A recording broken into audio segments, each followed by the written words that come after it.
Sí.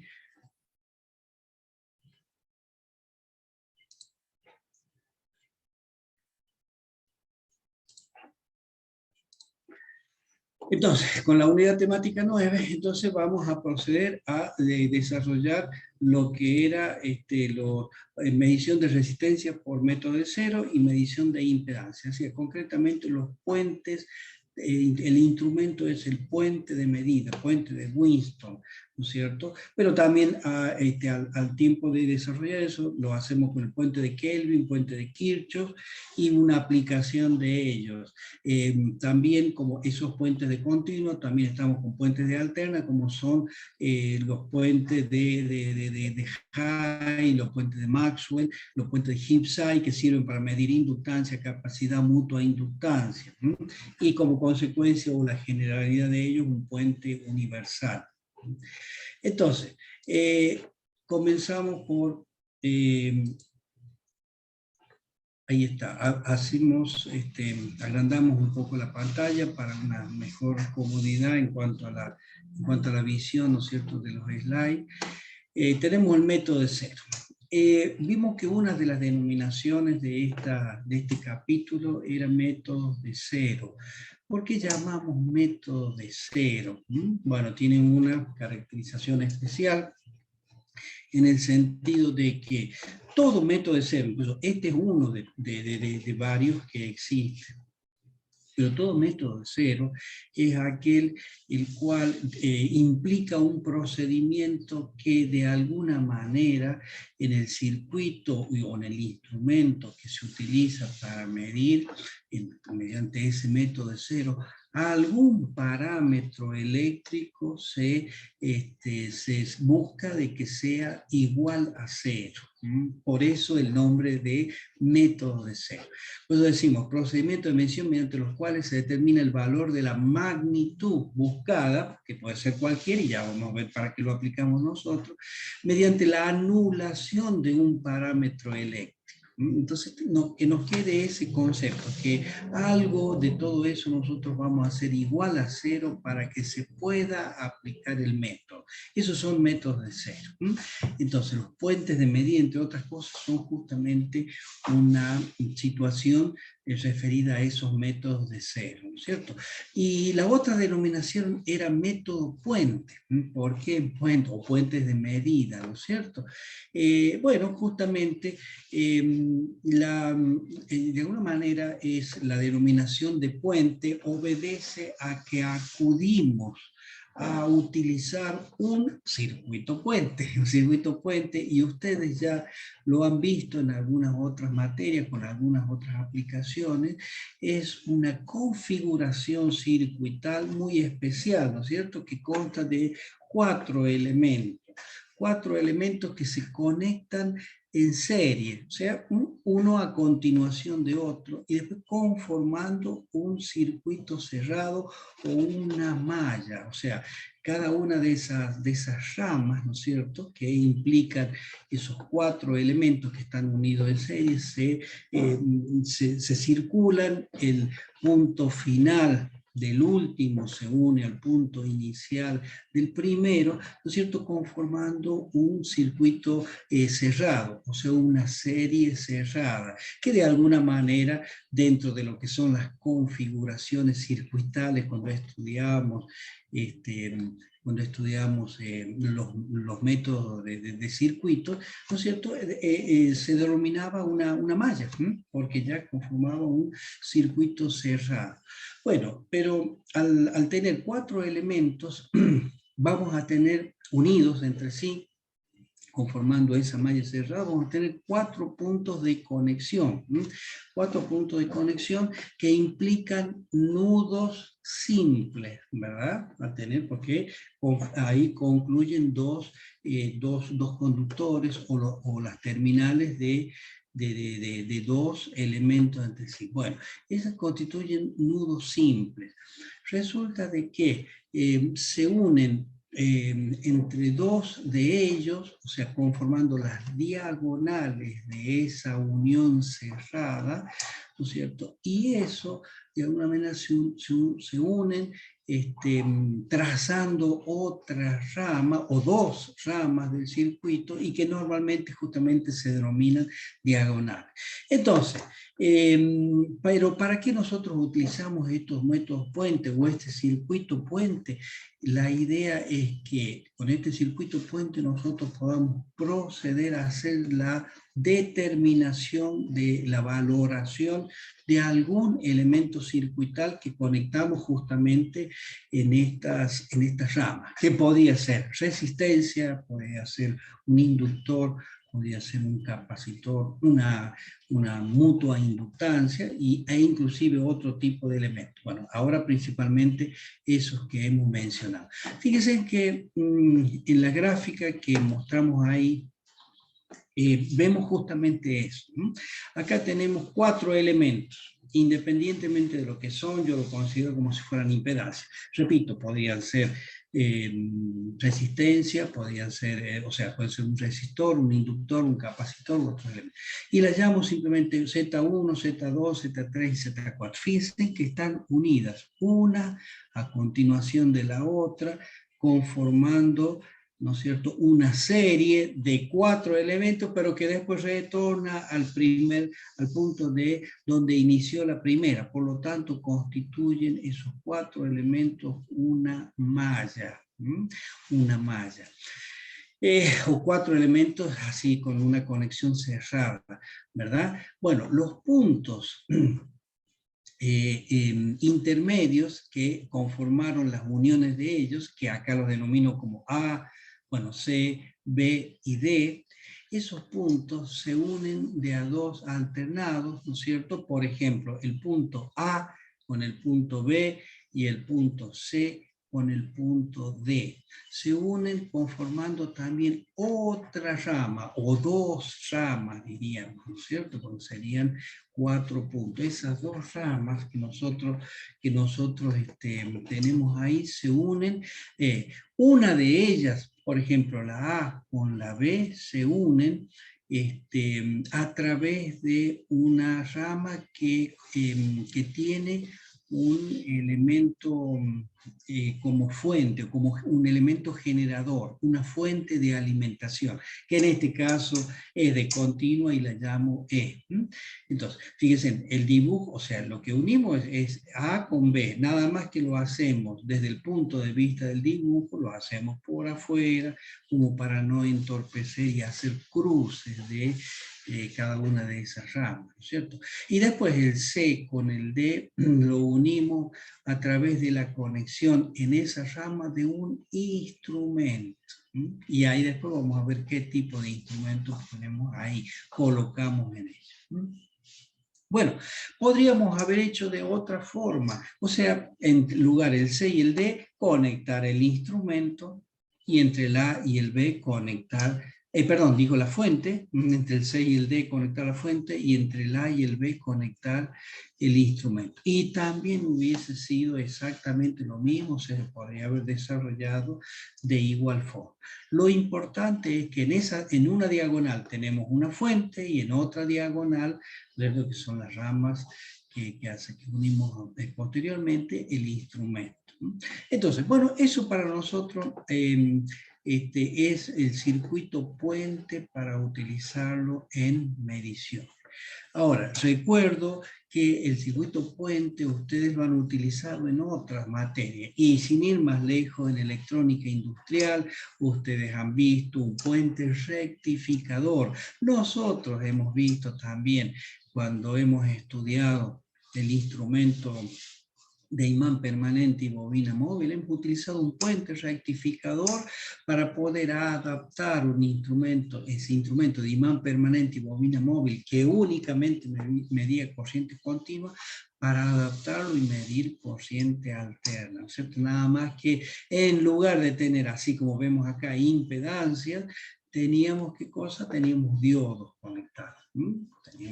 Entonces esos diodos producían una rectificación completa de la señal y sí, ya teníamos una señal pulsante de la cual se podía obtener un valor medio y ese valor era el que nosotros utilizábamos para excitar el instrumento. Bueno, Pero bueno, la configuración puente, entonces es una configuración eléctrica que se usa no solo en esto, sino en distintos aspectos o temáticas de la electricidad, de la teoría de circuito, de la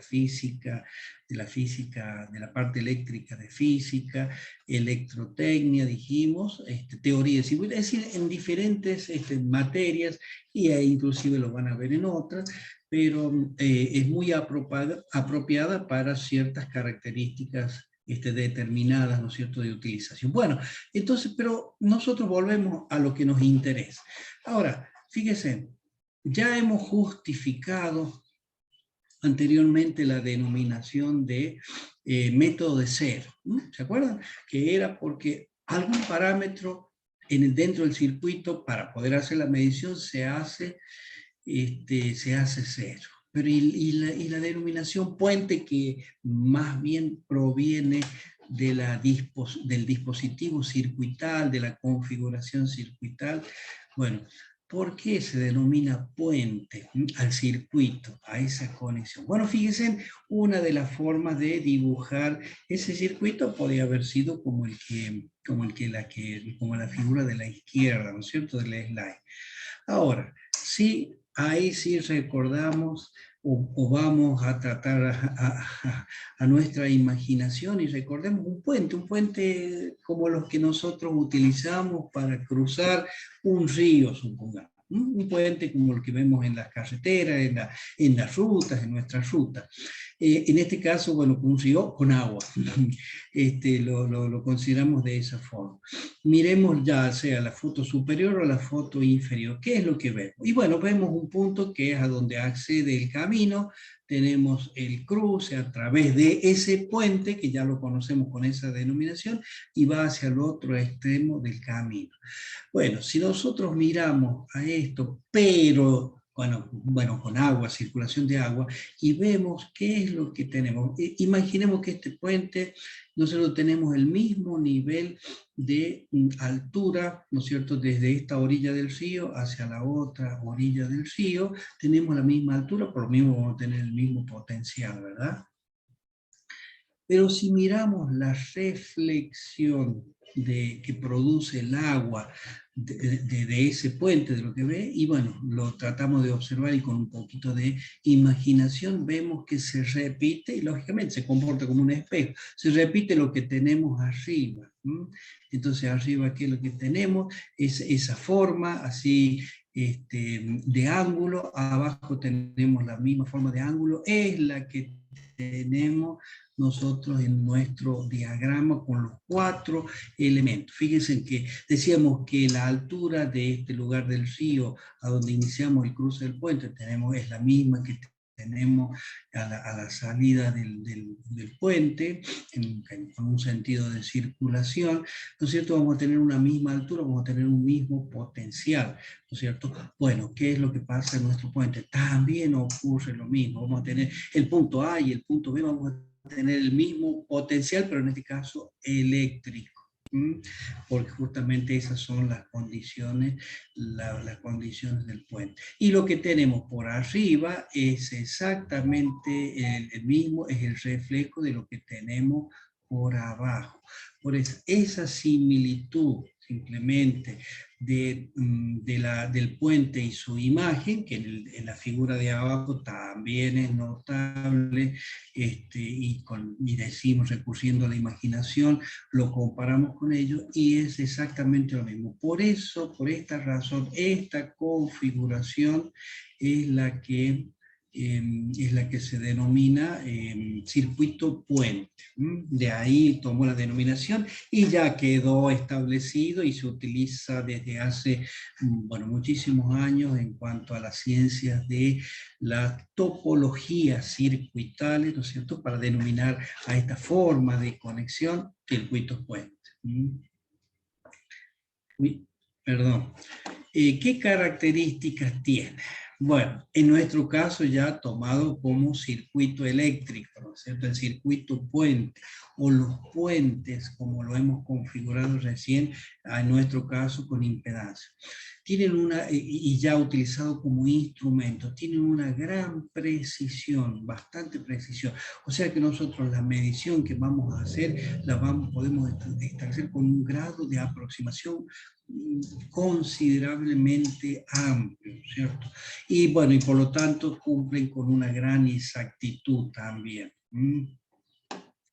¿Y qué resulta? De que el instrumento que se utiliza no es un instrumento que nos proporciona el valor que estamos buscando, el valor de medida, sino que el instrumento nos va a servir como elemento detector de qué cosa, de ese parámetro que nosotros vamos a anular, que dijimos. ¿Se acuerdan? Dijimos método cero porque anulamos algún parámetro eléctrico. Entonces el instrumento simplemente nos sirve para manifestarnos cuando ese parámetro es cero. O sea que no necesitamos una gran calibración o una extrema graduación, ¿no es cierto?, de eso, porque simplemente lo que necesitamos es que ese instrumento nos sirva como detector del valor cero. Por esa razón, en muchos de los casos, en todas las bibliografías que ustedes lean de los métodos puentes o de los puentes, van a encontrar que a ese instrumento, el instrumento que se utiliza, lo denominan instrumento detector. Bueno, el puente, bueno, ya lo dijimos, configurado o constituido por 4 elementos, cuatro impedancias, como la tenemos ubicada acá, ¿no es cierto? Un instrumento y una fuente. Fíjense que la fuente, acá lo hemos dibujado como fuente de continua. Resulta que también puede ser de alterna. Entonces eso da la posibilidad que el puente se caracterice con la denominación de puente de corriente continua si utiliza una fuente de corriente continua, o de corriente alterna, por tanto se utiliza una fuente de corriente alterna. Y tienen aplicaciones que son, según la fuente que utiliza, de muchas posibilidades, ¿no es cierto? Nosotros, ¿a cuál vamos a recurrir en primera instancia, ¿no es cierto?, de estos puentes, del de continua o el de alterna? Vamos al puente de continua y que de alguna manera, con alguna caracterización o con alguna especialidad, que en lugar de tener impedancias cualquiera, sí vamos a reemplazarlas por resistencias que las denominamos, en este caso R1, R2, R3 y R4, en alusión a como lo veníamos haciendo anteriormente, ¿verdad?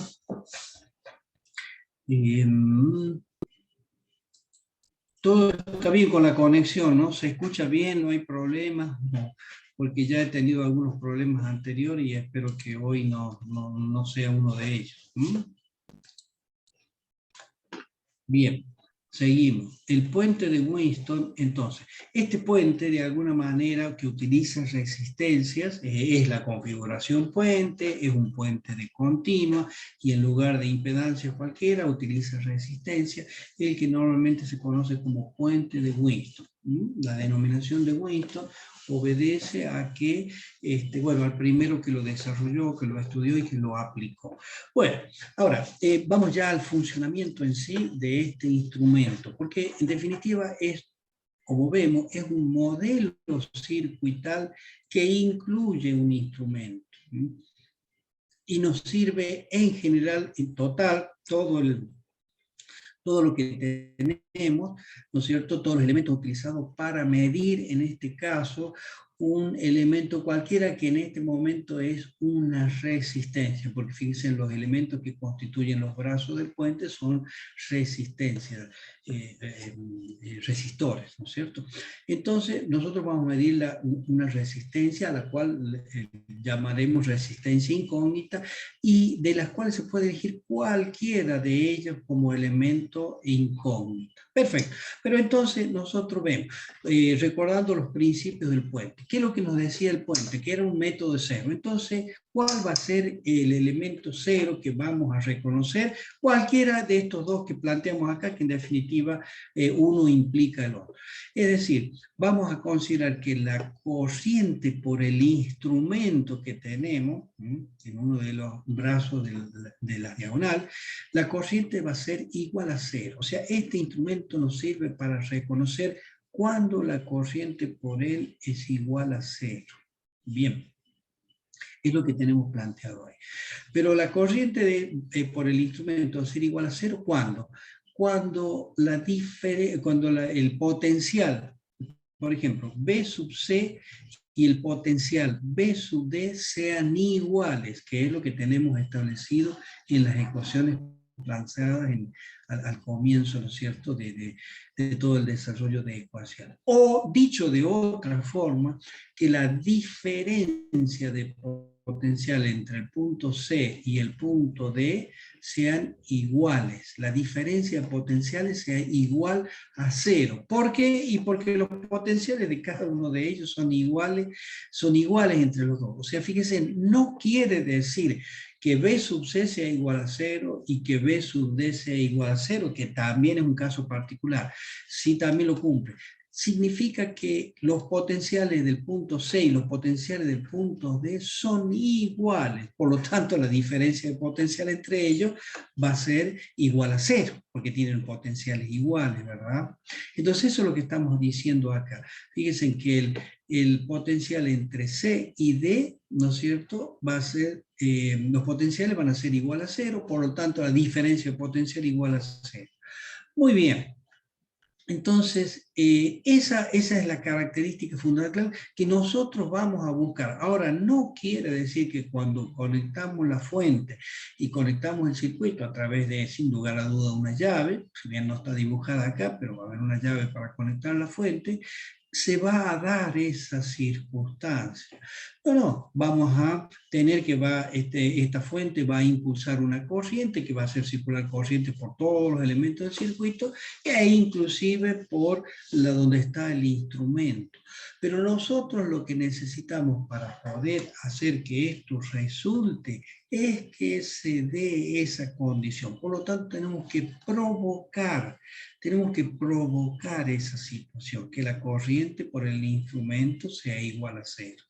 Ahí está toda la cuestión, ¿no es cierto?, luego la cuestión más importante sobre este instrumento. Y bueno, y seguimos. Nosotros hemos dicho que el potencial de C y el potencial D son iguales. Por lo tanto, ¿qué quiere decir? Como nuestra fuente va a impulsar una corriente que cuando llega al punto A, aplicando Kirchhoff, ¿no es cierto?, se divide en dos corrientes. La corriente I sub 1 y la corriente I sub 2. Creo que eso es fácilmente recordable, ¿no es cierto?, recurriendo a los principios circuitales, ¿no es cierto?, o a los métodos que utilizamos para resolver circuitos eléctricos. Tenemos una corriente I sub 1 y una corriente I sub 2. Esa corriente I sub 1 va a provocar una caída de tensión en R1 y la corriente I sub 2 una caída de tensión en la resistencia R4. Para lograr que el potencial de C y D sean iguales, no nos queda otra situación que la diferencia de potencial entre A y C, o la caída de tensión entre A y C, tiene que ser exactamente igual a la caída de tensión entre A y D, para que se dé esa situación de igualdad de potenciales entre C y D. La caída en esta rama, en la rama 1, diríamos, tiene que ser igual a la caída de tensión en la rama 4. Sería en este caso por donde circula la corriente 2. Si nosotros lo establecemos eso con ecuaciones, diríamos que B sub AC tiene que ser igual a B sub AD. Perfecto, ¿no es cierto? A su vez, eso implica ¿qué cosa? A ver, si nosotros llegamos a la situación en que se dan esas condiciones, que la caída de tensión entre AC es igual a AD, ¿no es cierto? Vamos a lograr que el punto C y el punto D tengan igual potencial. Bueno, supongamos que estamos en esa condición, ¿no es cierto? Si tienen igual potencial, ya de hecho la corriente por la rama del instrumento va a ser igual a cero, porque tienen igual potencial, no hay diferencia de potencial entre esos dos puntos. Por lo tanto, toda la corriente que provenía o que circulaba por la resistencia R1, al no poderse derivar, porque dijimos corriente cero por el galvanómetro, ¿no es cierto? Entonces toda la corriente I1 va a pasar por la resistencia R2, toda se va a derivar por R2. Y lo mismo en el otro caso, en el otro extremo, toda la corriente que viene por la resistencia R4 se va a derivar por la resistencia R3. Entonces, eso implica también que el potencial entre C y B va a ser igual al potencial entre D y B. Entonces se nos da esta doble condición de equilibrio dentro de este circuito. B sub AC es igual a B sub AD y B sub CB es igual a B sub DB. Bueno, cada una de estas ecuaciones nosotros las podemos plantear desde el punto de vista de las caídas de tensión en la resistencia. A ver, B sub AC, ¿qué es lo que sería? B sub A entre la tensión o la diferencia potencial entre el punto A y entre el nudo A y el nudo C. ¿A qué va a ser igual? Y a la corriente I sub 1 multiplicada por la resistencia 1, ¿no es cierto? La caída de tensión, R1 por I1. B sub AD, ¿a qué va a ser igual? A ver, la corriente I sub 2 por la resistencia R4, R4 por I sub 2. Esto es exactamente igual a la ecuación anterior, planteada esta como caída de tensión en los elementos circuitales, que sería la resistencia R1 y R4, o como condición de equilibrio entre los potenciales en esa rama. Pero bueno, la B sub C y D y B sub DB también puede ser planteada de la misma forma, es decir, la resistencia R2 multiplicada por la corriente I sub 1, recordamos que toda la corriente que viene por la rama AC va a pasar a la rama CB. Entonces R2 por I sub 1 va a ser igual a R3 por I sub 2. Es decir, toda la corriente que viene por la rama R4 se va a derivar toda por la R3. Recordamos que no hay derivación de corriente por la rama, por la diagonal, donde está el instrumento. Entonces, nosotros lo único que hemos hecho en estas ecuaciones es haber planteado de otra forma la condición de igualdad de diferencias de potencial. Bueno, tenemos estas ecuaciones. R1 y 1, R4 y 2, R2 y 1 igual a R3 y 2. Lo único que hacemos es simplemente ya un artificio matemático, que lo hemos utilizado tantas veces, que es dividir un par de ecuaciones, dividir entre sí un par de ecuaciones. Cuando hacemos es como si trazáramos una línea, trazamos esa línea fraccionaria, digamos, entre esas dos ecuaciones y decimos R1, es decir, dividimos el primer miembro de la primera ecuación por el primer miembro de la segunda ecuación y por lo tanto dividimos el segundo miembro, también debemos hacerlo, ¿no? El segundo miembro de la primera ecuación con el segundo miembro de la segunda ecuación. Es decir, ese artificio matemático. Hacemos una división de estas dos ecuaciones y ¿qué resulta? Que tenemos R1 y 1 dividido en R2 y 1. O sea, tenemos numerador en el numerador y 1 y en el denominador y 1, lo que nos da la posibilidad de hacer una simplificación. Lo mismo en el segundo cociente, I2 e I2 se simplifican, y ¿qué es lo que nos va a quedar resultado de ese artificio matemático? Es R1 sobre R2 va a ser igual a R4 sobre R3. Nos va a quedar esta condición, que nosotros, que es una ecuación o una igualdad racional. ¿Racional por qué? Porque tenemos fracciones, ahí tenemos quebrado. como le llamamos.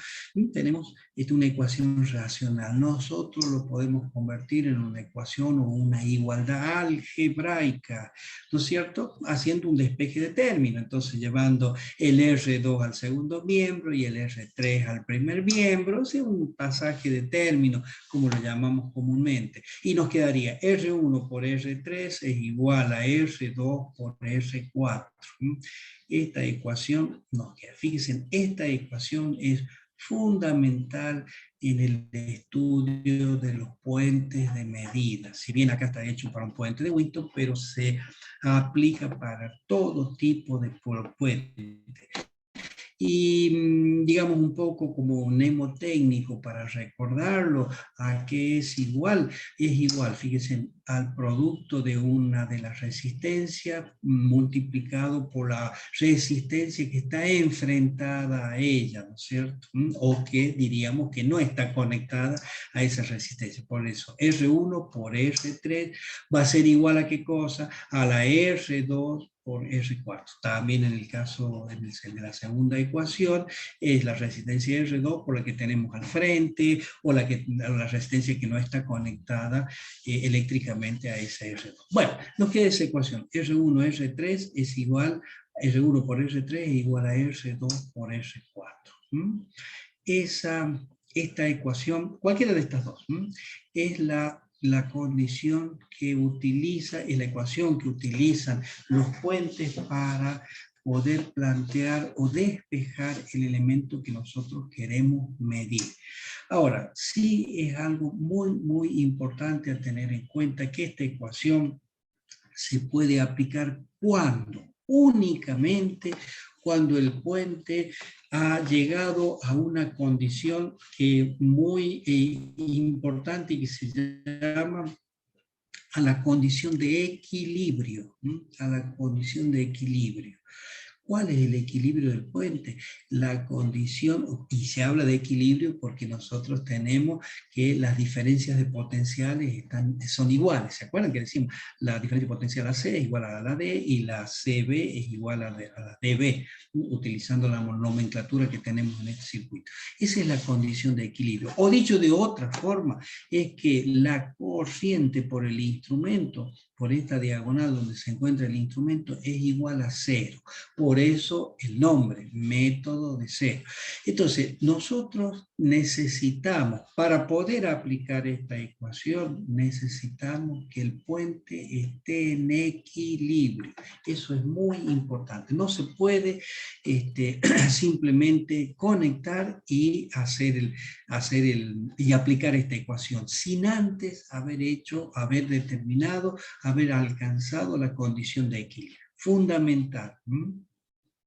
La condición de equilibrio, ¿qué es lo que es? Corriente por el instrumento igual a 0. Perfecto. Bueno, a partir de eso, fíjense que yo cualquiera de las resistencias que tengo ahí la puedo considerar como resistencia incógnita, es decir, la resistencia que voy a utilizar, la que voy a medir. Supongamos la R1. La R1 decimos que va a ser nuestra resistencia incógnita, la que yo quiero medir. Y no nos olvidemos que en esto estamos en una medición, estamos tomándolo al puente como un instrumento de medición, que más que un instrumento es todo un circuito, como vemos. Entonces, nuestra resistencia R1, que lo hemos elegido porque así ha sido nuestra preferencia, lo consideramos la resistencia que vamos a medir, la RX, la resistencia incógnita, igual a esta R1.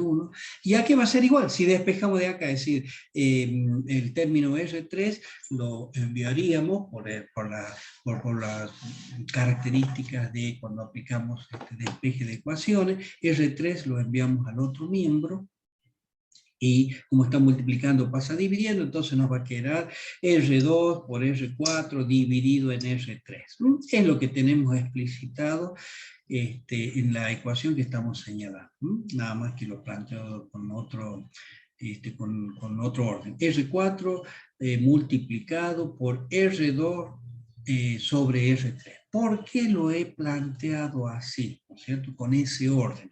De todos modos, recordamos, el orden de los productos no altera, ¿se acuerdan cómo era? ¿No es cierto? El orden de los factores no altera el producto, o sea, podemos cambiar, podemos conmutar y la situación se mantiene. Pero nosotros ponemos así, R4 por R2 sobre R3. ¿Por qué lo ponemos así? Justamente con un criterio de facilidad para lograr lo que se llama el equilibrio, porque lo más difícil cuando utilizamos un puente, ¿no es cierto?, es para medir un elemento con un puente, es llegar al equilibrio. Eso es lo más difícil. Lo demás ya es simplemente hacer una operación, una lectura de diales o de elementos resistivos, de valores de elementos resistivos, y hacer una operación. Entonces, si nosotros hacemos eso, también encuadramos a este método de medida, el puente de Wheaton, como una medición indirecta. ¿Se acuerdan? ¿Y por qué va a ser una medición indirecta? Va a estar dentro de los métodos de medida de mediciones indirectas. ¿Por qué? Y porque medimos otros parámetros y después hacemos una operación matemática para encontrar el resultado. Entonces ya tenemos 3 nombres ya para esto: método puente, método de cero, o que es correspondiente a un método indirecto. Perfecto, pero utilizamos esta ecuación. ¿Por qué planteada así? Y ahí después lo vamos a justificar en mayor medida, porque nosotros, ubicadas las resistencias de cada uno de los brazos de esta forma, a la resistencia R4 la vamos a denominar resistencia de comparación. Lo vamos a ver por qué. Y a las resistencias R2 y R3 relacionadas entre sí a través de la operación cociente, como vemos en este caso, está planteado en la ecuación, la llamamos factor de relación. Porque esto dentro de todo es un producto. A ver, R4 por R2 sobre R3 es un producto.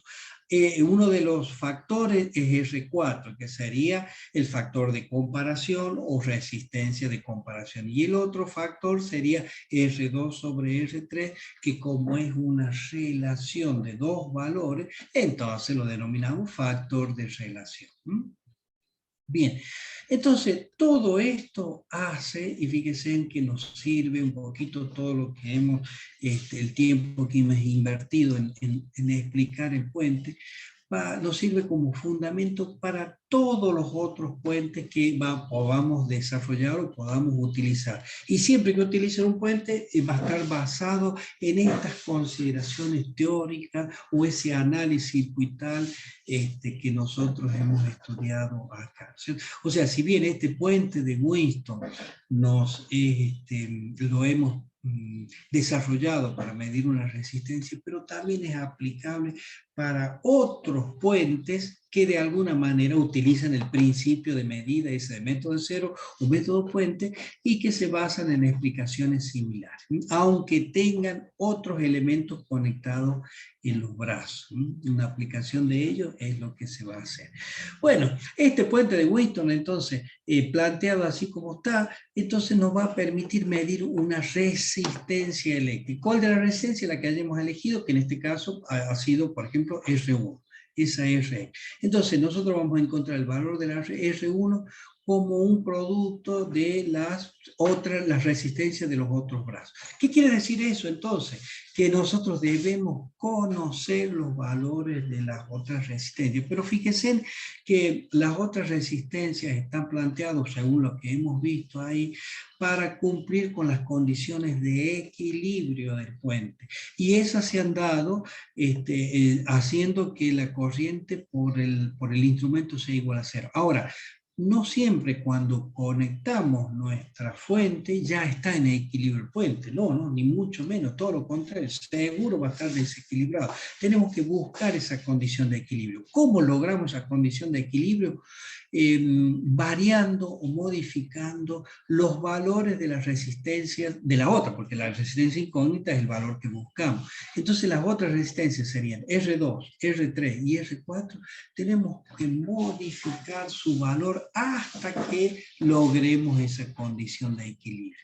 Por lo tanto, R2, R3 y R4 van a ser resistencias variables.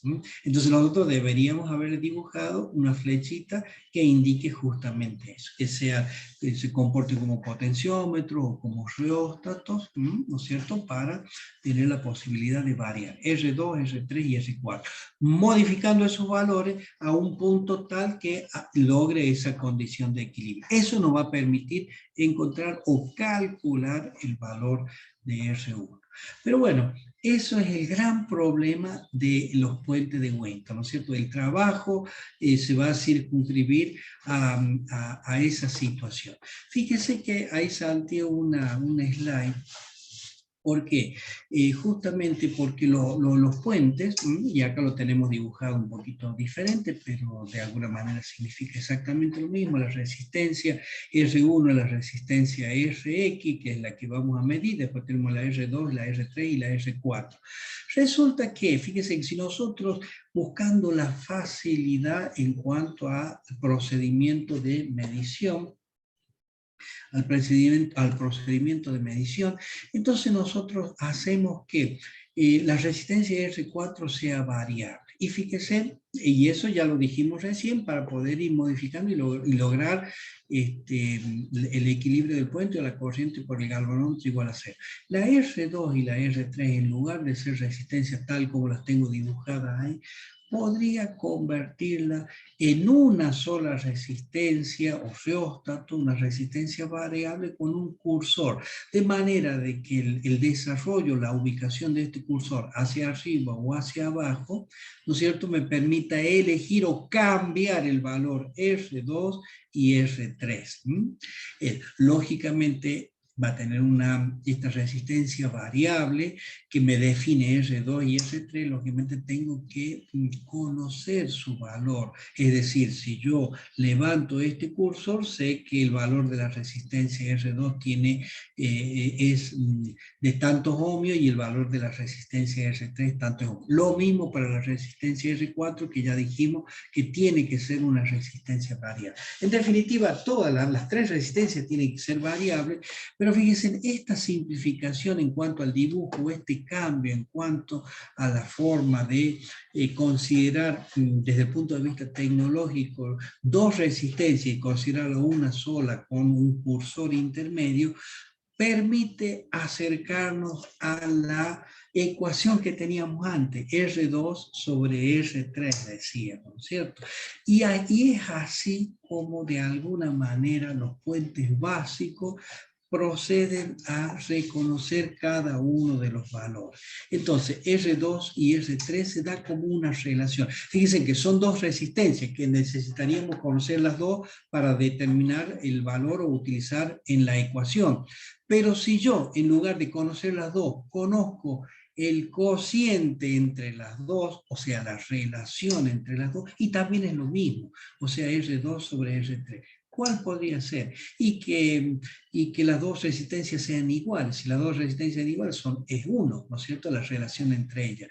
Si la resistencia R2 es 10 veces mayor que la R3, entonces la relación entre ellas va a ser 10. Si R2 es 100 veces mayor a R3, y la relación entre ellos va a ser 100 y así sucesivamente. E inclusive, si R2 o R3 es 10 veces mayor que R2, la relación entre ellos, R2 sobre R3, va a ser 0,1. O sea que de alguna manera la relación entre ellos, en lugar de tener dos números, R2 y R3, yo puedo tener uno solo que implica o que representa la relación.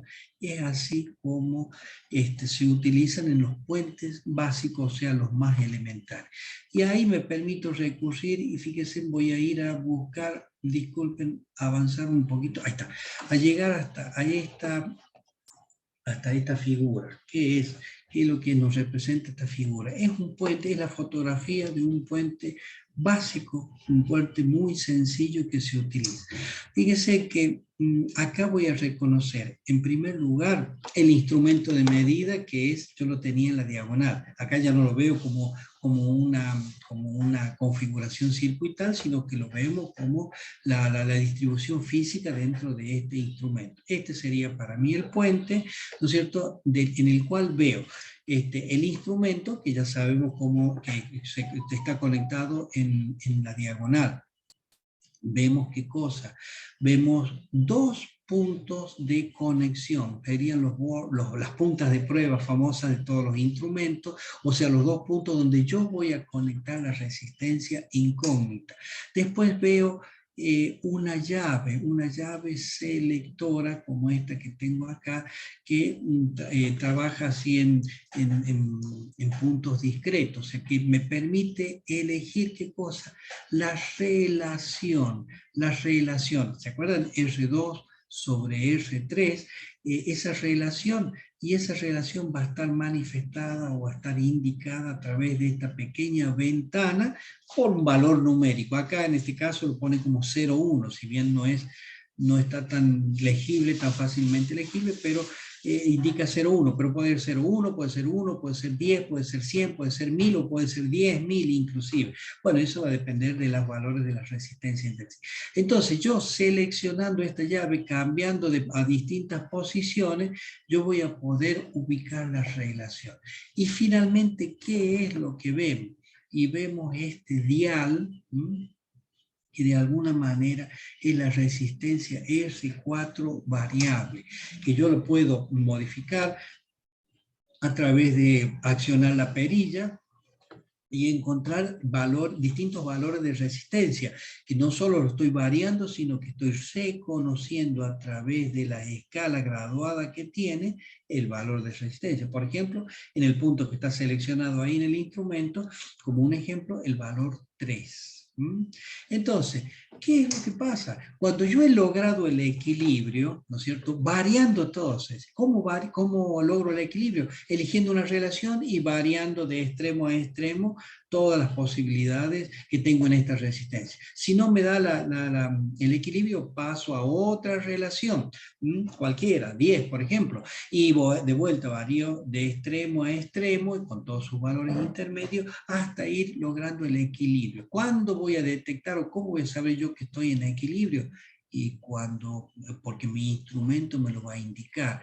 Para eso está el instrumento. Cuando el valor de medida sea igual a 0. Fíjense que este instrumento es un poquito especial, es un instrumento galvanométrico, un galvanómetro, es un instrumento de imán permanente bobina móvil, muy sensible, pero que tiene una condición especial, que la aguja, en vez de estar a la izquierda, como lo habíamos visto antes, ¿no es cierto?, en su valor de reposo, está en el medio, porque puede indicar valores positivos o negativos, es decir, sentidos de circulación de la corriente desde un punto hacia el otro, o viceversa, o al revés, ¿no es cierto? Por lo tanto, por esa razón, el 0 lo tengo en el medio.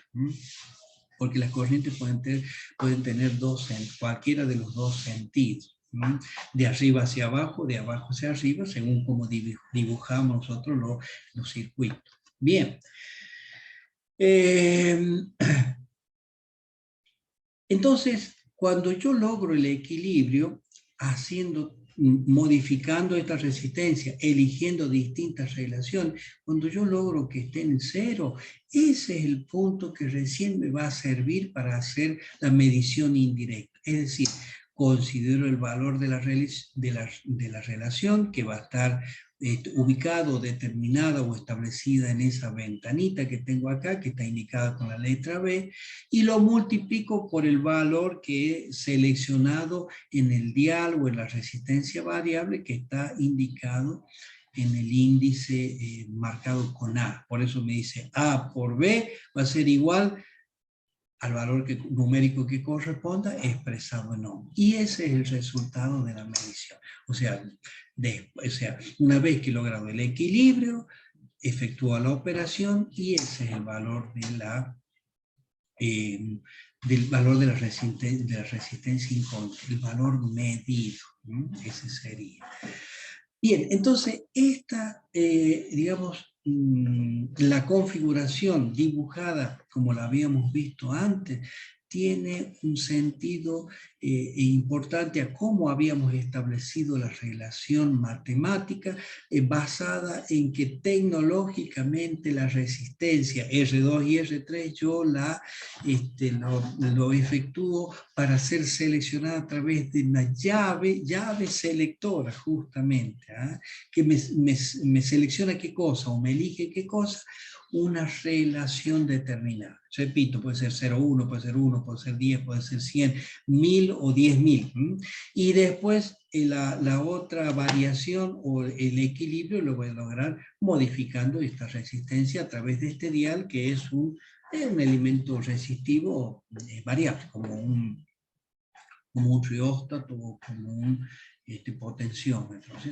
Bueno, el que tenemos al lado es similar, es el mismo puente, fíjese, con distinta ubicación del instrumento, nada más que este es un puente histórico, que lo pongo más que todo como una situación en que solían utilizar en el ferrocarril para medir la resistencia de uno de los elementos que tenían los frenos en los vagones, ¿no es cierto? Y se medían y se determinaban. Fíjese que la relación está, en este caso, como una perilla, y fíjate lo que nos dice. 0, 1, dice 1, dice 10, 100 y 1000. Lo mismo, ¿no es cierto? Podemos elegir variando la posición de esa perilla, y el dial de alguna manera, nos permite variar la resistencia R4. El instrumento es concéntrico a esa perilla, y ahí tenemos los dos puntos de conexión para nuestra resistencia RX. Lo que sí debemos tener en cuenta, y ahora volvemos un poquito a la diapositiva de donde habíamos partido, es que el instrumento que está conectado, ¿no es cierto?, en esa diagonal, dijimos que es un instrumento muy sensible. Si la corriente por ese instrumento es grande, que por lo general suele ser así antes de lograr el equilibrio, o por lo menos en el instante de conexión, este instrumento se nos puede dañar. Hay que cuidarlo a ese instrumento, hay que protegerlo a ese instrumento. ¿Cómo lo protegemos? Imponiéndole elementos que de alguna manera imposibiliten que corrientes fuertes puedan circular por él, o por lo menos durante largos periodos, y que lo destruya, o que sea peligroso para esa condición, ¿no es cierto? ¿Qué elementos de protección podemos poner? Y fíjese, los elementos de protección que podemos poner, en definitiva, el más común a recurrir es poner un pulsador, como el que estoy señalando en el dibujo. Acá tenemos un puente con una resistencia incógnita, la resistencia R2 que tiene varias posibilidades, la resistencia R3 también varias posibilidades, y el R4 que es variable como rióstato, ¿no es cierto? Entonces, en la diagonal, ¿qué es lo que colocamos ahí? Conectamos un pulsador. Entonces, ese pulsador es normalmente abierto, es decir, que siempre va a estar abierto. Cuando yo lo pulse, se va a cerrar, es decir, va a permitir la conexión. Entonces eso hace que, una vez que yo elija una relación dada por R2 y R3, que seleccione un valor de la resistencia R4, recién pulso eso, es decir, doy conexión y veo cuál es la situación, cómo es la circulación de corriente en el instrumento. Lógicamente se van a producir corrientes dadas en estos circuitos, y lo más probable es que esté en desequilibrio, todavía no esté equilibrado. Entonces esa corriente va a producir una deflexión de la aguja. Esa deflexión de la aguja va a indicar en un sentido uno u otro que la corriente circula de arriba, o sea, desde C hacia D o desde D hacia C, pero bueno, cualquiera sea de ellos siempre está desequilibrado. Lo que voy a hacer es inmediatamente soltar el pulsador, porque seguro que esas corrientes son exageradas. Entonces soltar el pulsador y buscar otra condición de equilibrio a través de las relaciones y de las regulaciones, hasta avanzar así paso a paso, ¿no es cierto? Repitiendo, ¿no es cierto?, el procedimiento hasta lograr el equilibrio. Bueno, repito que eso es lo difícil de estos instrumentos, ¿no es cierto?, lograr ese equilibrio. Es la dificultad máxima que tenemos. Pero bueno, vale la pena por las características que significan medir con un puente, las características de exactitud y las características de precisión en cuanto a los resultados, ¿no es cierto? Los resultados que se van a obtener. Bueno, normalmente con ese pulsador nosotros protegemos, pero también podemos hacer otro tipo de protecciones, como es colocar una resistencia variable en serie, ¿no es cierto?, que va a disminuir la corriente a valores muy bajos, y la voy regulando paulatinamente como para en el último paso en la condición de equilibrio prácticamente sea un cortocircuito y dejar ya que el instrumento trabaje ya en condición normal sin resistencia. Poner también una resistencia variable en paralelo, fíjense, también es otra posibilidad. Todo ello me va a proteger. Siempre se busca proteger este instrumento. Para saber cuál es la protección que utiliza, lo más común, lo normal, es recurrir a qué cosa, al manual de procedimiento, al manual del usuario del instrumento cuando nosotros tengamos, para saber cómo vamos a actuar para siempre proteger el instrumento. Porque si nosotros lo dejamos conectado en desequilibrio mucho tiempo, y lo más probable es que se nos dañe ese instrumento. Y ya se nos trapó y ya no nos va a servir, es decir, todo el circuito, todo el instrumento en general, si se nos daña, porque no vamos a tener el elemento de detector que es fundamental para el procedimiento de medición. Bueno, esas protecciones, repito, es el pulsador o una resistencia en serie o una resistencia en paralelo. Con ellas podemos estar protegiendo. Pues dice la resistencia en serie, si aumentamos su valor y la corriente va a disminuir al mínimo. Lo mismo que una resistencia en paralelo, al revés, nada más que la resistencia al paralelo, si disminuimos su valor, toda la corriente va a buscar circular por él y no por el instrumento, y nos va a proteger a ese instrumento. Fíjense los alcances que podemos lograr, y esto es importantísimo porque nos dan idea de cómo nosotros, a dónde tiene real importancia la utilización del puente. Nosotros teníamos que la ecuación de funcionamiento era, ¿se acuerdan? R4 por R2 sobre R3. Bien, si nosotros queremos medir valores pequeños, a ver, y ahí recurro simplemente a un comentario. Si yo quisiese medir con un ómetro, o sea, el tester, supongamos, si quisiera medir la resistencia de un cable, o empecemos más bien diciendo esto otro. Un cable utilizado en electricidad, ¿no es cierto? Un cable utilizado en electricidad, pongámosle un cable de 1 metro, 2 metros, lo que sea. La pregunta es, ¿tiene resistencia eléctrica? Bueno, si hubiésemos estado en la clase presencial, bueno, yo estoy seguro de que ustedes hubiesen respondido, y lo pueden hacer, por supuesto, también, porque no los excluye el hecho de la comunicación por videoconferencia, ¿no? Cualquier cable, ¿no es cierto?, por corto o largo que sea, tiene resistencia eléctrica, y nosotros recurrimos a los conocimientos que tenemos. ¿Se acuerdan de la determinación de la resistencia eléctrica en base a la resistividad, a la longitud y a la sección? Y bueno, diríamos, claro que sí, que tiene un valor de resistencia. Muy bien, pongámosle un cable de 2 metros. Decimos, sí tiene resistencia. Ah, muy bien, si tiene resistencia, entonces, bueno, con el ómetro. Miramos la resistencia de ese cable con el ómetro. ¿Qué es lo que nos va a pasar? Bueno, al medir la resistencia con ese ómetro, simplemente vamos a conectar las puntas de prueba a los extremos. ¿Y qué nos va a decir? Y nos va a decir resistencia cero el ómetro, ¿no es cierto? Bueno, entonces decimos, hay una incongruencia. El ómetro nos dice cero, o nos va a decir continuidad, nos va a decir el ómetro, a través de su valoración de aguja, de su valoración numérica, o de esa chicharra que a veces suele tener, ¿no es cierto?, para expresar la continuidad, el sonido o el bip de la chicharra. Entonces nos dice resistencia cero. Pero ¿cómo? Estamos diciendo que técnicamente tiene, tecnológicamente, o desde el punto de vista científico, tiene un valor de resistencia y acá nos está diciendo este instrumento que tiene 0. Lo que pasa es que el ómetro no está capacitado o no tiene, digamos, la posibilidad de medir resistencias muy pequeñas. Y ahí es donde nosotros entramos con este instrumento, con el puente de medir, para medir una resistencia muy baja. Ah, bien. A ver, entonces si yo quiero medir una resistencia muy pequeña, entonces buscar el mínimo valor de la resistencia que puedo medir. Y recurro a la ecuación, a analizar la ecuación.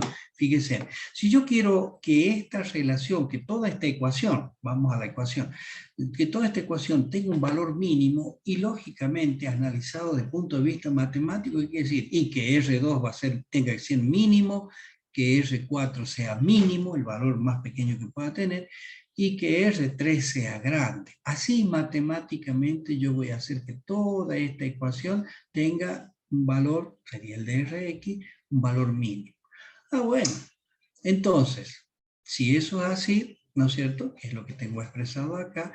Entonces, ¿cómo lo logro? Y vamos a este ejemplo que teníamos así como un esquema, es muy usado, o sea, un clásico, ¿no es cierto? De las bibliografías puente, lo van a encontrar en muchas bibliografías, que significaría un puente así con clavija, seleccionando a través de la clavija marcado en negro, cuál de los valores que yo elijo.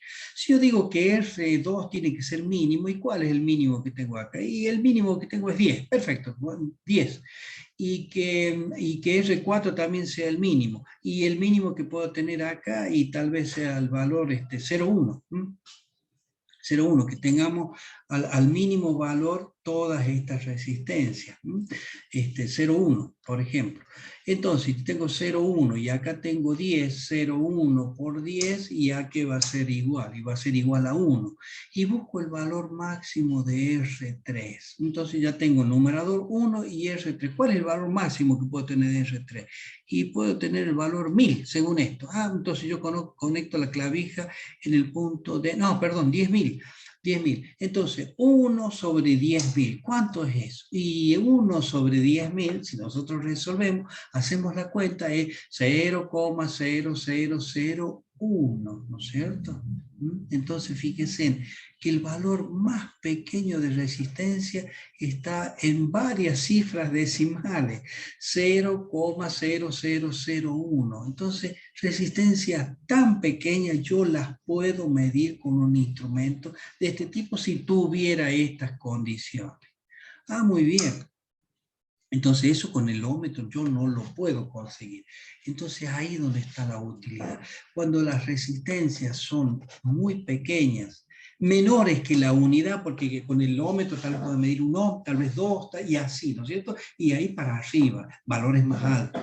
Pero valores más bajos que 1 no puedo medir, me va a dar prácticamente continuidad, me va a decir 0. Sí lo voy a poder hacer con el puente, por las condiciones que mencioné recién. Ahora, vamos a un valor máximo.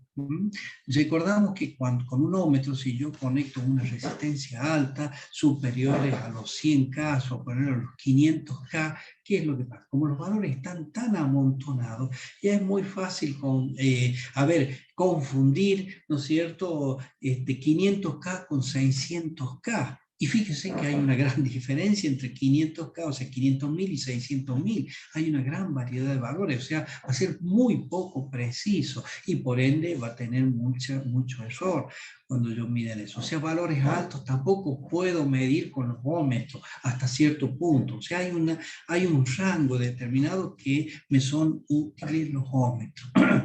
Ahí donde los ómetros ya no llegan, por ser valores mínimos o valores grandes, ahí es donde está la utilidad del puente. Entonces, para medir un valor máximo, analizo de vuelta esta ecuación para medir un valor grande, entonces busco un valor grande de R2, un valor grande de R4, que está en el numerador, está en relación directa, y un valor lo más pequeño posible de R3, que está en relación inversa, ¿no es cierto? Si yo hago ese para este ejemplo que tengo acá, R3 pequeño, ¿cuál podría ser? Y bueno, podría haber sido 10, el más pequeño que yo tengo. Muy bien. R2, ¿cuál puede ser el más grande? 10.000. Y R4, pongámosle que puede ser otros 10.000. Entonces, que logrado con esta combinación de resistencia. Entonces, 10.000 por 10.000 son 10 a la 8, ¿no es cierto? 10 a la 8, o podemos 100 megaohm, fíjense en el orden, ¿no es cierto? 100 megaohm dividido en 10, ¿no es cierto? Le sacamos 1,0 y podemos tener 10 megaohm. Entonces, 10 megón puedo yo leer según el ejemplo que yo he dado, que he manifestado tomando esas valoraciones, como valor máximo con el puente. Valores muy altos que con el tester o con el ómetro no lo voy a poder conseguir porque justamente ya tiene indefiniciones o imprecisiones ahí. Entonces, valores pequeños, menores a la unidad, y valores grandes, superiores a los 500K o al megón, entonces ahí es donde está la utilidad del puente, ahí es donde yo voy a recurrir al puente. O sea, si estamos entre valores intermedios y ya no me conviene utilizar un puente, me conviene utilizar un ómetro porque es mucho más fácil medir con un ómetro que con el puente. Recordemos que con el puente necesitamos todo el procedimiento de equilibrio que tiene sus bemoles o tiene sus demoras, ¿no es cierto? Pero bueno, esto que acabamos de decir nos sirve para determinar en qué rango voy a utilizar cada uno de los instrumentos para medición, en este caso de resistencia, ¿no es cierto? Bueno, los puentes pueden tener distintas o diferentes configuraciones o formatos, más bien diríamos, ¿no es cierto? Según los fabricantes. Por ejemplo, acá tenemos un puente de Winston, como lo dice, una determinada marca, y fíjense en la resistencia de relación, está con una perilla que me permite seleccionar ¿qué cosa? El valor 1, el valor 10, el valor 100, o el valor 1000, o el valor 0,1, o 0,01, 0,001, ¿no es cierto? A través de esta perilla con valores que tienen saltos discretos, ¿no es cierto? Seleccionables en cada uno de esos puntos. Esa es la que yo llamaba de relación, ¿se acuerdan? El R2 sobre R3, según la nomenclatura que adquirí. Pueden encontrar usted otra bibliografía que les dé otros nombres, pero no importa, hace referencia a lo mismo. Y después la resistencia R4 que veíamos en el circuito, es una combinación, porque están en serie todos estos elementos, como que la perilla me permite seleccionar de cada uno de los pasos discretos posibles, ¿no es cierto?, valores de un ohm, o sea, de 1, 2, 3, 4, 5, 6, hasta llegar a 9 y hasta llegar a 10. Pero en el siguiente paso, en la siguiente perilla, entre 10, 20, 30, 40, 50, hasta llegar a 100. El siguiente es 100, 200, 300 y así sucesivamente con 1000, 2000 y 3000. Entonces, los valores que yo puedo seleccionar se van a ir sumando. Supongamos que tengan 3 acá, va a ser 1000. Acá que tenga en 4, 1400. Y acá que tenga en 10, acá que tenga en 5, 52, por ejemplo. 1452 es el valor de esta resistencia. Bueno, estas perillas nos van a permitir hacer la regulación para lograr el equilibrio. Eso, y como ustedes ven y pueden deducir, es lo único que es complicado o demoroso. Tenemos una perilla para encender, o sea, para conectar la batería, tenemos nuestro instrumento, acá tenemos el pulsador y una resistencia que estaría en serie, como hemos visto, para proteger a este instrumento, ¿no es cierto? La conexión, la resistencia RE que la conectamos en estos dos bornes, y así. Entonces tenemos los mismos elementos que veíamos antes, pero en un formato diferente. Bueno, de acuerdo al fabricante, de acuerdo a la antigüedad, lo que sea, ¿no es cierto? Distintas son las formas que podemos encontrar estos instrumentos, pero siempre vamos a encontrar el instrumento en sí, el instrumento detector, la resistencia de relación, la resistencia de regulación, los elementos de protección para el instrumento y la conexión de la resistencia in contra. Acá fíjense, bueno, la precisión en cuanto a la escala que tiene el dial, con el que vamos a elegir esa resistencia R4. Bueno, son distintas formas, distintos formatos que nosotros podemos encontrar, inclusive según la antigüedad. instrumentos un poco más modernos, ya los tenemos tales como este, puente, ¿no es cierto? Y un puente, fíjense, en digital, porque ya el instrumento pasó de ser analógico a ser digital, y bueno, con la regulación de cada una de estas teclas o perillas que nosotros vemos, podemos lograr el equilibrio del puente y producir la medición. O sea, lo que hago simplemente es mostrar distintas posibilidades de puentes que nosotros vamos a utilizar. En la actualidad, ¿no es cierto?, existen lo que se llaman los puentes universales que permiten hacer una serie de medidas, pero que ya nos vamos a referir cuando avancemos un poquito sobre esto, ¿no es cierto? Pero lo importante es reconocer, y esto es lo tal vez ya orientado al uso del instrumento, ¿ah? Al uso del instrumento, que es lo que nos tiene que quedar, lo más importante que vamos a recordar. ¿Cuáles son los pasos de medición? Primero, tenemos que conectar la resistencia que queremos medir. ¿A dónde lo vamos a conectar? Y esas dos perillas que vimos, que normalmente suelen ser conectadas y ajustadas para que no introduzcamos a través de los dedos y apretar solo los dedos alguna resistencia de contacto que pueda influenciar en su valor. Recordemos que con esto podemos medir resistencias muy pequeñas y el contacto de nuestras manos ya puede influenciar sobre eso, ¿no?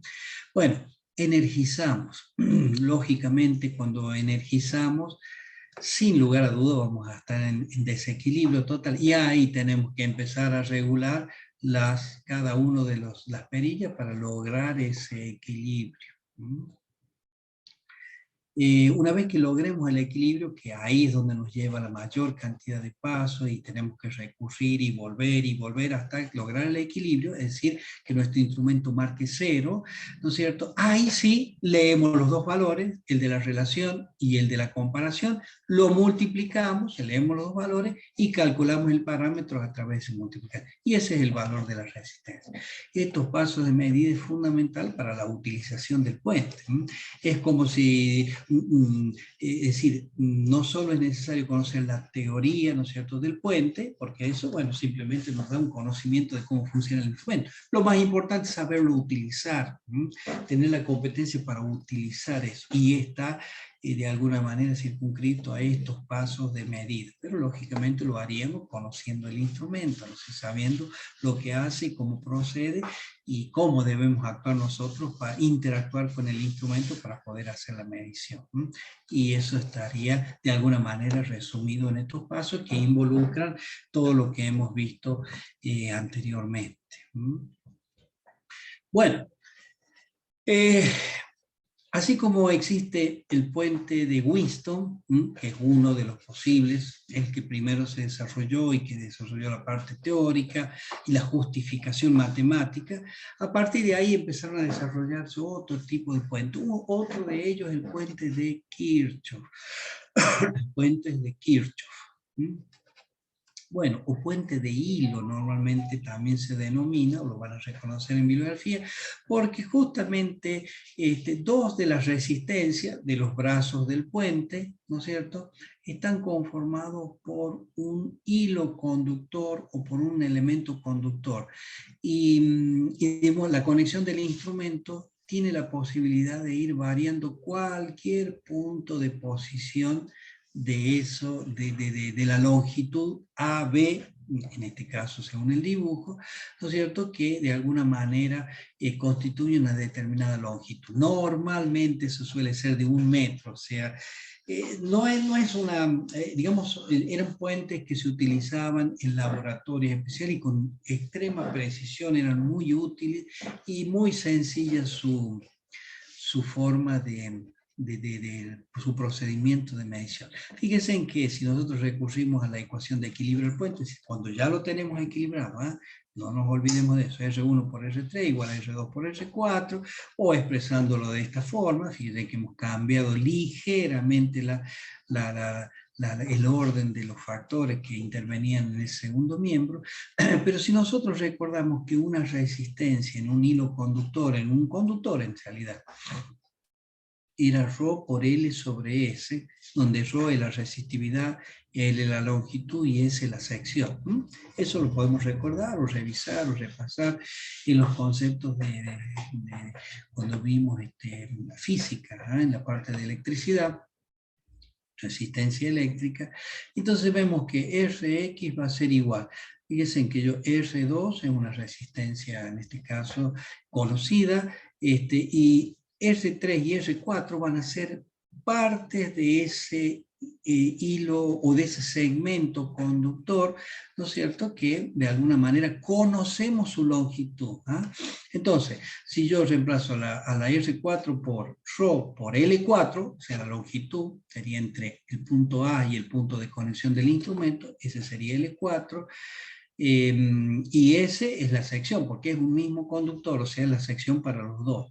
En el caso de R3 va a ser la resistividad, la longitud L3 y S, por lo tanto tengo acá una relación, un elemento racional, o sea, un número racional que de alguna manera me permite simplificaciones, porque tiene valores iguales en ambos casos, numerador y denominador, tal como ρ y el S. Son exactamente igual. Entonces, fíjense que la relación de resistencia se ha transformado a una relación de longitudes, L4 sobre L3. Entonces yo midiendo con la mayor exactitud posible la longitud L4 y la longitud L3, y bueno, puedo, y conociendo el valor elegido, ¿no es cierto?, de R2 para lograr el equilibrio, entonces puedo transformar encontrar el valor de la resistencia incógnita como una multiplicación de un valor de resistencia por una relación de longitudes. Bueno, este es un puente que más que todo es histórico, ¿no es cierto?, que existió en los laboratorios y que, bueno, de alguna manera, su conocimiento o más bien se plantea para ver que a través de medición o determinación de otros parámetros, como en este caso las longitudes, también se pueden medir resistencias, ¿no es cierto? Y fíjese que eso, si nosotros lo decimos de otra forma, si lo miramos desde otro ángulo, diríamos, o sea, porque acá encontrar una resistencia midiendo o valorando longitudes. Si yo lo planteo desde otro punto de vista, si yo mido resistencias, puedo encontrar valores de longitudes. Y eso utilizan algunos métodos para medir longitudes de cable, ¿no es cierto?, conociendo o valorando resistencia. Eso, ¿saben qué me permite? Me permite usar los puentes de medida para medir longitudes de cable.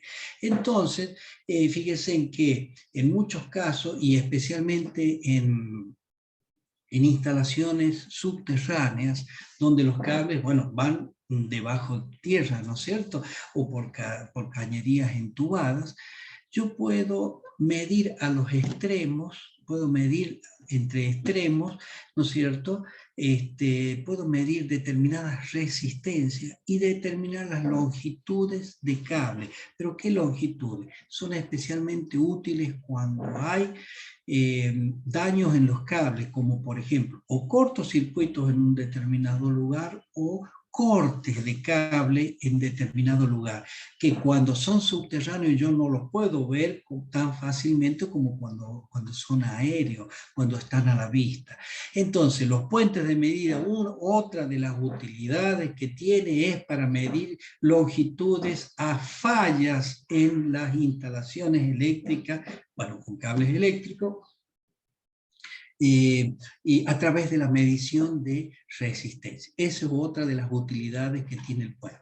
Bueno, eso implicaría desarrollo, o mejor dicho, conocimientos de puentes específicos, como el puente de Murray, puentes, ¿no es cierto?, de Schering, otras denominaciones, pero que de alguna manera, entonces lo que queda un poco planteada, ¿no es cierto?, esa posibilidad de utilización de los puentes para ese tipo de situaciones. cuando hay fallas en líneas subterráneas. Fallas en las líneas en general, pero las subterráneas son las más, en donde más se utiliza ese tipo de situación. Puentes de alterna. Como estamos con el horario 19:30. Puentes de alterna. Bueno, así como hemos visto los puentes de continua, y dijimos que los puentes de continua, que de alguna manera nosotros nos hemos referido a dos de ellos, básicamente el puente de Winston, decíamos que tiene una fuente continua. Bueno, en este caso, el puente de alterna, ¿qué es lo que va a tener? Y justamente un generador que alterna, una tensión alterna. Pero lo demás es exactamente lo mismo, con algunas consideraciones especiales que van a surgir producto de las características de los elementos que podemos conectar al puente. Ya en el puente de alterna, tal vez tenemos la posibilidad, que no quiere decir que tenga que ser así estrictamente, pero sí tenemos esa extensión, esa posibilidad máxima. Que los elementos que tenemos a la vuelta pueden ser impedancias completas, Z1, Z2, Z3 y Z4, impedancias completas. Entonces, aplicando la que era cuando tenemos la condición de equilibrio del puente, no nos olvidemos de eso, ¿no es cierto? Siempre es la condición para poder aplicar ¿qué cosa? Esa relación que decía R1, R3 igual a R2, R4, que nos planteamos para Winston. Acá para alterna la vamos a plantear en forma similar, pero para los elementos que utilizamos en este caso. Z1 por Z3 es igual a Z2 por Z4. Esta va a ser nuestra relación. Pero ¿qué resulta? De que cuando yo tengo una impedancia, fíjense que puedo tener elementos ya un poco más complejos que la resistencia. Y de acuerdo a eso, ¿se acuerdan que nosotros utilizamos para una impedancia? Lo resolvíamos, lo expresamos como un número complejo donde tenemos resistencia y tenemos reactancia, número complejo. ¿Se acuerdan? Entonces Z1, Z2, todos podrían ser, digamos, el máximo de las posibilidades, números complejos. Por lo tanto, si yo hago el planteo de toda esta ecuación expresado bajo la óptica de números complejos, y me va a quedar R1 más J1, R3 más J3, igual a R2 más JX2, R2 más JX4. Una operación, ¿no es cierto?, multiplicación o igualdad de multiplicación en números complejos. Bueno, entonces, ¿qué hago? Y me voy a resolver esto, como matemáticamente ya lo sabemos, que eso ya no es novedad para ustedes, aplicando la propiedad distributiva, ¿no es cierto? R1 por R3 más R1 por JX3, JX1 por... Es decir, lo que ya sabemos. Si nosotros hacemos eso, la primera ecuación se transforma en lo que tenemos expresado acá, R1, R3 más J1X1, R3 más J... Es decir, vamos a obviar leerla toda porque es multiplicar, ¿no es cierto?, eliminando los paréntesis, diríamos, ¿no es cierto?, si estamos en casos de factoreo. Resolviendo la multiplicación de binomios, diríamos, si estamos en álgebra. Nos va a quedar una igualdad ya un poco más larga, ¿no es cierto?, de todo este término, igual a el que hemos planteado en segunda instancia. Bueno, resulta que acá tenemos números enteros, como el que tenemos R1 por R3, X1 por X3, y números imaginarios, X1 R3J, JX3R1, y lo mismo en la segunda ecuación.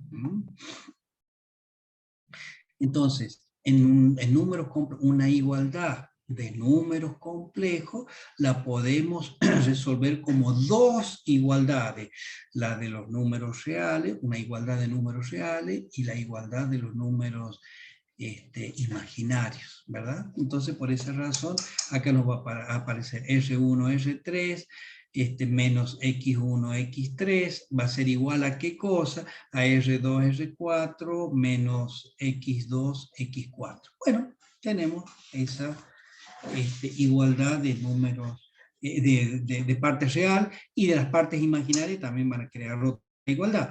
Aquí ya sin el planteo del imaginario, para hacer X1, R3 más X3, R1 va a ser igual a ¿qué cosa? A X2 por R4 más X4 por R2, ¿no es cierto? Como todos tienen factor común, como todos tienen J, ¿no es cierto? Como elemento común, lo podemos sacar de factor común y eliminarlo entre sí. Entonces, como dos igualdades de números reales, ¿no es cierto? Bueno, eso es lo que simplemente debemos lograr y para utilizar un puente de alterna. Es decir, lo demás es exactamente lo mismo, condición de equilibrio, o sea, conectar, provocar la condición de equilibrio, variando por supuesto Z2, Z3 y Z4, y encontramos el valor de Z1. Lo que ocurre, la dificultad que vamos a tener acá o complicación, es que bueno, si ya es un poquito difícil equilibrar el puente con resistencias puras, también lo va a ser mucho más difícil con elementos reactivos, ¿no es cierto? Bueno, pero este puente que está planteado así en forma teórica, como puente de alterna en forma general, tiene, digamos, la posibilidad de efectuar algunas simplificaciones. ¿Cuáles son algunas simplificaciones? Es utilizar justamente, en lugar de utilizar todos los elementos que sean impedancias, hacer que algunos sean resistencias puras, ¿no es cierto? Y entonces eso nos va a permitir que nosotros podamos medir cierto tipo de parámetros con ciertas configuraciones especiales o algunas reducciones o algunas simplificaciones como mencionaba. Y ahí tenemos el puente de Maxwell. Muy bien. ¿Qué es este puente de Maxwell? En puente de Maxwell, bueno, también obedece un poco en este homenaje a quien lo desarrolló y quien lo utilizó en primera instancia, ¿no es cierto? Pero bueno, como toda similar al puente de Winton, utiliza la misma ecuación, puente de alterna utiliza la misma ecuación, con la diferencia que el elemento Z3, en lugar de ser un elemento, una impedancia completa, es una resistencia pura. Y lo mismo el 4, el elemento Z4 es una resistencia pura. Entonces tenemos dos resistencias puras, ¿no es cierto?, que van a simplificar las acciones. Entonces fíjense, los otros dos van a ser elementos resistivos, inductivos, L2, R2 y L2, y LX y RX, que son el elemento incógnita, va a ser también inductivo y resistivo. Entonces, el puente de Maxwell, ¿para qué nos va a servir? Nos va a servir para medir inductancias o autoinducción de un elemento, de una bobina, por ejemplo. Pues sabemos que una bobina, si bien nosotros, ¿cómo se ha conformado una bobina? Por un arrollamiento, ¿no es cierto?, con una determinada forma, una determinada longitud, un cable arrollado de determinada longitud y arrollado. Sabemos que ese cable que tiene, y va a tener autoinducción, pero también va a tener resistencia, porque no es un elemento puro, sino que es un elemento en una inducción real, vamos a tener autoinducción o inducción y vamos a tener resistencia también, ¿cierto? Bueno, entonces, ¿qué quiere decir? Que si bien nosotros lo hemos separado acá a la autoinducción y a la resistencia, pero estos están de alguna manera todo distribuidos, estos dos parámetros, ¿no es cierto? Pero nosotros podemos, en definitiva, transformarlo en el elemento incógnita y medir en una bobina, podemos medir su inducción y la resistencia de ese inductor, ¿no es cierto? Entonces, a eso apunta este puente de Maxwell, a medir elementos inductivos o medir inducción. Lógicamente, que va a implicar esa medición es un poco más amplio, porque no solo va a medir la inducción, sino que también va a medir la resistencia de esa bobina. Entonces, planteamos exactamente como veíamos antes, nada más que con las características que tenemos ahora. Vamos a tener la RX y la J omega LX. Esto es la reactancia inductiva, que bueno, es lo que ustedes han visto en electrotecnia, ¿no es cierto? Multiplicado por la R3, que ya era una resistencia pura en este caso. Y va a ser igual a ¿qué cosa? A R2 J omega L2 multiplicado por R4. Por R4. Entonces, fíjense cómo se ha reducido esa gran ecuación que era para los puentes de alterna, se ha reducido considerablemente, la explicitamos, se multiplicamos, distribuimos, resolvemos esa ecuación y en definitiva se transforma en dos ecuaciones reales a resolver que nos van a permitir encontrar cada uno de los parámetros incógnitas que teníamos antes. Lógicamente lo que vamos a utilizar, lo único complicado que vamos a utilizar es un elemento inductivo variable o patrón que nos va a permitir leer la inductancia y la resistencia, para poder así compararlo y establecer los valores necesarios. Entonces, de la igualdad de los números reales o de la parte real, sería Rx por R3 igual a R2 por R4, nosotros vamos a obtener ¿qué cosa? Y vamos a obtener la clásica relación del puente de Weinstein, lo que habíamos visto antes. Y de la otra igualdad de los números imaginarios, J omega Lx R3, J omega L2 R4, vamos a obtener la igualdad para calcular ¿qué cosa? Porque acá vamos a simplificar omega y nos va a permitir calcular la Lx, o sea, la inducción incógnita, que es lo que pretendemos buscar en mayor medida, ¿no? Eso va a ser igual a L2 y fíjese por una relación R4 y R3. O sea que con dos ecuaciones, con dos cálculos de números reales, en definitiva de valores leídos ahí en el puente, como lo hacíamos con el de Weinstein, y vamos a poder determinar el valor de la inductancia o la autoinducción y el valor de la resistencia de esa bobina. Entonces, ¿para qué nos sirve el puente de Maxwell? Para leer, para conocer los elementos, el patrón o los elementos característicos de una bobina. Autoinducción y su resistencia. Bueno, de igual forma, existe otro puente que apunta un poco a la medición, o sea, complementaria de esto, o sea, el dual de esto. En definitiva, si hemos medido bobinas con el anterior, con esto vamos a medir capacidades o condensadores, ¿no? La capacidad de los condensadores. Bueno, ¿qué es lo que tenemos?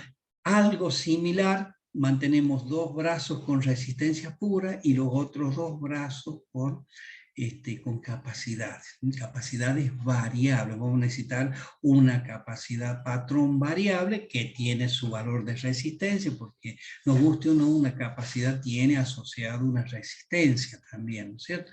Y bueno, cuando nosotros medimos la capacidad, vamos a encontrar la capacidad asociada a ese capacitor y una resistencia asociada a ese capacitor, como un parámetro adicional, ¿no es cierto? Bueno, el planteo es exactamente igual como antes. Fíjense, utilizamos la misma ecuación de los puentes que surgió de Weinstein, pero a los puentes de alterna, adaptado a los puentes de alterna. En este caso, R2 y R3 van a ser las resistencias puras, ¿no es cierto? R3 y R2 van a ser las resistencias puras, pero variables. ¿Por qué? Porque eso nos va a permitir hacer el equilibrio, lograr el equilibrio del puente. Acuérdense que es una condición sine qua non, es fundamental y no podemos dejarla, si no, no podemos utilizar estas ecuaciones. Y bueno, y después, Z1, que es el capacitor que yo estoy ensayando, el valor de la capacidad que yo quiero medir y su resistencia asociada, y R4, que es el capacitor patrón que yo voy a utilizar, o sea, variable, para poder regularlo y determinar el valor de la incógnita. Bueno, lo planteo de la misma forma que antes, bueno, de vuelta, Z1, Z3 igual a Z2, Z4, pero ya adaptado a los valores que tengo ahora. Lo simplificado, el elemento patrón y el incógnita, ¿no es cierto? Planteado de esa forma, de vuelta, ¿qué es lo que obtengo? Y obtengo dos ecuaciones de números reales, ¿no es cierto?, que de alguna manera me van a permitir calcular la resistencia asociada al capacitor incógnita y su valor de capacidad. Vemos que todos estos parámetros son los que tengo en los brazos del circuito y que son regulables para poder leerlo y poder aplicar la relación de cálculo. Entonces, sin duda se repiten los mismos pasos, el mismo procedimiento general que utilizábamos en Weinstein. Primero, conectar el elemento. Segundo, energizar. Tercero, lograr el equilibrio. Cuarto, cuando ya tenemos el equilibrio, ¿no es cierto?, leer, provocar la lectura de los valores. Y quinto, sería hacer los cálculos para encontrar el valor incógnito. Este puente, el puente de Sautivien, son puentes que se han tomado así como ejemplo, pero existen otros puentes con otras denominaciones que producen las mismas lecturas. Bueno, acá hemos tomado uno como para tener conocimiento de cómo nosotros utilizamos el método puente para hacer medición de qué cosa. Y fíjense, ya hemos avanzado sobre resistencia, hemos avanzado sobre inductancia, hemos avanzado sobre capacidad, leyendo esos elementos con la precisión que tienen los puentes. Bien. De la misma forma podemos hablar de un puente de Gibbs-Eye que sirve para medir mutua inductancia, ¿no es cierto? Bueno, ese lo dejo para que la lectura ustedes la hagan en el apunte, y que de alguna manera les va a resultar muy fácil de entender, porque hay que hacer dos lecturas y después hacer dos lecturas de las mutuas inductancias. Cuando hablamos de mutua inductancia nos referimos a dos inductancias cercanas, ¿no es cierto?, conectadas entre sí. Lo que queremos es medir las mutuas inductancias. Tenemos inductancia de cada uno de los bobinados y las mutuas inductancias. Hacemos una conexión, dos tipos de conexiones, fíjense que se manifiestan de esa forma, y después un artificio matemático que nos va a permitir definir, o a través de las lecturas que hemos obtenido en cada uno de los casos, lograr la valoración de la mutua inductancia.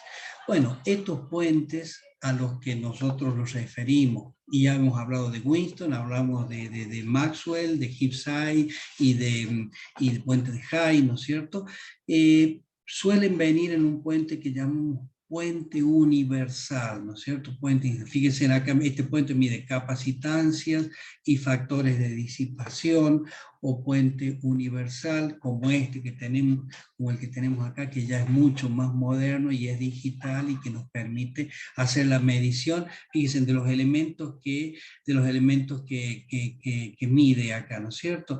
Que son, están detallados de alguna manera acá: inductancia, capacidad, resistencia, módulo de las impedancias, reactancia, fíjense, admitancia, conductancia, susceptancia, es decir, toda una serie de parámetros eléctricos que van asociados a los elementos utilizados en circuitos eléctricos. Y otro puente ya mucho más actualizado, un poco mejor también, el puente de Winston, o puente universal como el que tenemos acá, que ya con indicadores digitales, ¿no es cierto? El instrumento ya sirve como instrumento de detector y como instrumento de expresión y cálculo ya de los elementos, ¿no es cierto? Fíjense acá, en este caso, en este ejemplo el que muestra, estaría midiendo la autoinducción, la inducción y la resistencia que tiene ese elemento. Entonces, bueno, es mucho más versatilidad como la reconocemos a los instrumentos digitales. Bueno, con esto habríamos terminado la unidad 9. Saben que yo les quería comentar, les quería pedir, porque ¿qué resulta? Que yo quería extender mi clase ahora hasta las 9 de la noche, o un poquito más hasta terminar, porque ya los capítulos que quedan son muy cortos realmente, y lo podemos hacer entre media hora o 40 minutos. Pero ¿qué resulta? De que me han pedido para disertar ahora bueno, no sé si ustedes saben que hay un evento en la facultad que es el ESIDE, donde es un congreso de alguna manera. Bueno, se hace también así en modo conferencia, ¿no es cierto? Entonces, bueno, y tengo que hacer una disertación respecto de un tema, de un proyecto de investigación en la que estamos, y que está. Entonces, de alguna manera, la pregunta es, ustedes, pero esa disertación dura 20 minutos o media hora, es cortita. La pregunta es, ¿ustedes pueden conectarse después o quieren que armemos otra reunión para otro día? O sea, esto sería más o menos para las 9 menos cuarto, 9, volvernos a conectar y terminar con la clase. Terminar con la clase y con los otros temas que faltan. ¿O prefieren que después elijamos otro día para hacer el cierre, ¿no es cierto? Ya lo último que nos queda de la materia. Los dejo a su decisión, ¿no es cierto? Pero yo ahora ya me tengo que ir porque entre las 8 y las 8:10 ya tengo esa bueno, esa nueva esa obligación, ¿no es cierto? A la que les pido por favor que me expresen si pueden después volver o prefieren de que hagamos, qué sé yo, la semana que viene u otro día una clase, ¿no es cierto? También de entre media hora y una hora y con eso ya terminamos. ¿Cómo lo ven ustedes? Lo dejo a su consideración. Yo no voy a poder, porque tengo un compromiso ahora en la noche, así que no se puede conectar. Disculpe, pero si ¿Cómo? quiere dar la Perdón, clase no hay problema.